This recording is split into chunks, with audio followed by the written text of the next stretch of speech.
A'udzu billahi minasyaitonir rajim. Bismillahirrahmanirrahim. Assalamualaikum warahmatullahi wabarakatuh. Alhamdulillahi rabbil alamin. Wassalatu wassalamu ala rasulina Muhammadin wa ala alihi wa ashabihi ajma'in wa ba'd. Rabbi syrah li sadri wa yassir li amri wa hlul 'uqdatam min lisani yafqahu qawli.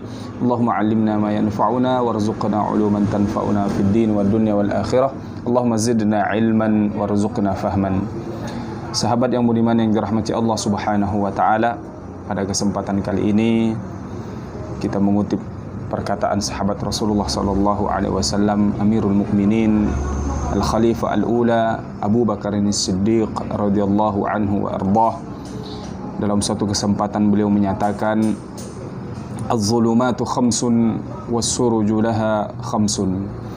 Kegelapan itu ada 5 dan ada 5 pula cahaya yang bisa menerangi kegelapan tersebut. Hubbud dunya zulmatun was-siraju laha at-taqwa. Yang pertama beliau katakan bahwasannya cinta akan kehidupan dunia ini adalah satu kegelapan, dan yang bisa menerangi kegelapan cinta pada dunia itu adalah takwa kita kepada Allah Subhanahu wa taala. Rasulullah sallallahu alaihi wasallam pernah menyampaikan dalam sebuah sabdanya, beliau mengatakan, "Hubbud dunya ra'su kulli khati'ah." Cinta kepada dunia ini adalah awal mula pangkal dari dosa-dosa atau kesalahan yang kita lakukan.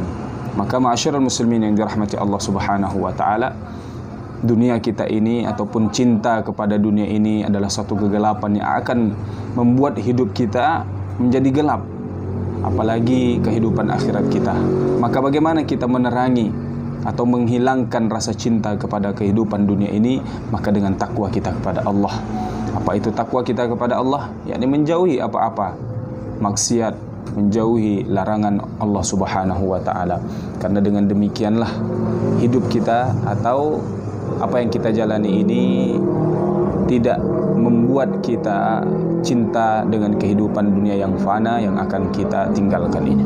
Yang kedua, kata Abu Bakar As-Siddiq radhiyallahu anhu, "Wadz-dzanbu zulmatun was-siraju lahu at-taubah." Dosa itu adalah suatu maksiat ataupun dosa itu adalah kegelapan. Bagaimana menghilangkan kegelapan dosa ini? Adalah dengan bertaubat kepada Allah Subhanahu wa taala. Rasulullah juga pernah menyampaikan dalam sabda beliau, "Kullama adnabal 'abdu dzanban nukitat fi qalbihi nuktatun sauda." Seorang hamba manusia ketika berbuat dosa maksiat, maka diletakkan di dalam hatinya itu tinta ataupun noda hitam. Nah, ketika hamba itu bertaubat dan beristighfar, maka dihilangkan noda hitam itu.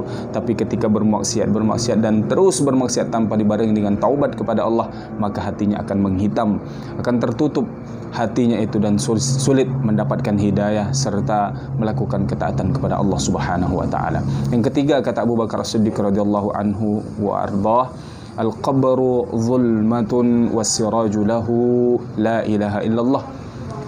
Alam barzah, kuburan kita itu adalah suatu kegelapan, dan yang bisa meneranginya adalah kalimat la ilaha illallah Muhammadur Rasulullah, adalah tauhid, keyakinan kita kepada Allah Subhanahu wa taala.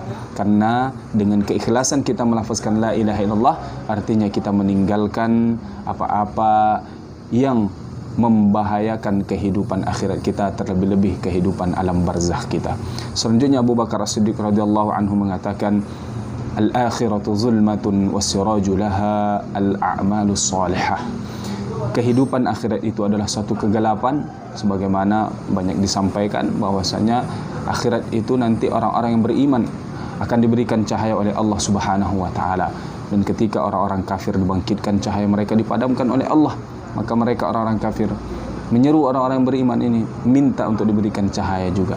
Maka yang bisa menerangi kegelapan akhirat kita adalah amal soleh kita, kebajikan yang kita lakukan.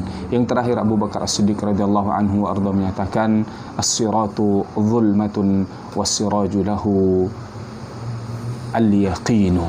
Bahwasanya jembatan sirat yang akan kita seberangi itu adalah suatu kegelapan, yang bisa meneranginya adalah yakin kita bahwasannya perkara-perkara gaib yang diceritakan dalam Al-Quran tentang neraka, tentang surga, tentang sirat, jembatan yang kita seberangi, dan kita yakin dengan perkara gaib itu, artinya kita akan mempersiapkan diri. Dan diriwayatkan, disampaikan bahwasanya para nabi dan rasul juga akan melewati sirat ini, dan ketika mereka melewati sirat ini melihat orang yang tergelincir ke jurang neraka, mereka mengatakan salim salim, berikan keselamatan ya Allah, berikan keselamatan. Masyarul muslimin, sahabat yang budiman dirahmati Allah Subhanahu wa taala. Demikian yang dapat kita sampaikan atau yang dapat kita bahas pada kesempatan kali ini. Sampai jumpa di pertemuan berikutnya. Wallahu a'lam bissawab. Yang benar datangnya dari Allah, yang salah dari kami sendiri. Ihdinas siratal mustaqim. Allahumma ja'alna minal ladzina yastami'una al-qawla fayattabi'una ahsanah. Subhanaka la ilma lana illa ma 'allamtana innaka antal alimul hakim. Wa akhiru da'wana anil hamdulillahi rabbil alamin. Wassalamu alaikum warahmatullahi wabarakatuh.